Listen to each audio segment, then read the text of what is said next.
So ngayon pag-usapan nga natin tong Oppo A18. So meron nga kaming customer kahapon na nangyari nga sa cellphone niya na virus daw. Tapos nagkaroon siya ng lock screen magazine at hindi nga mabuksan yung cellphone niya. So hindi niya nga magamit.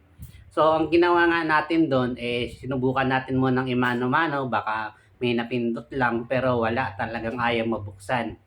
So ngayon ang ginawa nga natin reformat nga po natin.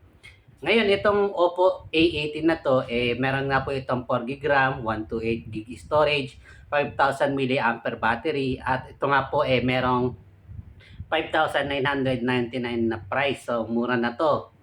Ngayon, sa pagtanggal naman ng Google account, may tatotong proseso. Yung number one, ito nga yung computer lang. So, ito nga yung kapag Android 14 lang siya, o support pa yung program natin. So, kagandahan dito, hindi bubuksan, computer lang talaga. At matatanggal na nga po yung nakalimutan na Google account.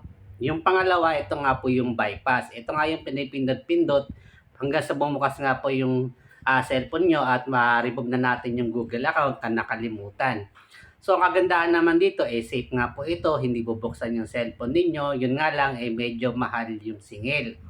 Yung pangatlo, ito nga po yung test point. No? Ang kagandahan naman dito, matatanggal nga po yung Google account sa mga unit na hindi na supported ng program natin.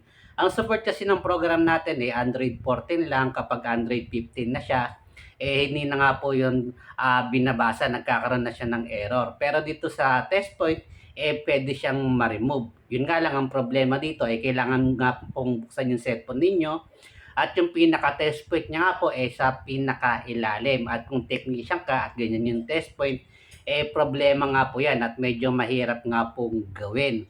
Pero nagagawa naman po. No? Punta na kayo sa pinakamalapit na cellphone repair sa lugar nyo o sa mga suki ng cellphone repair para nga po tanggal yung Google account na nakalimutan.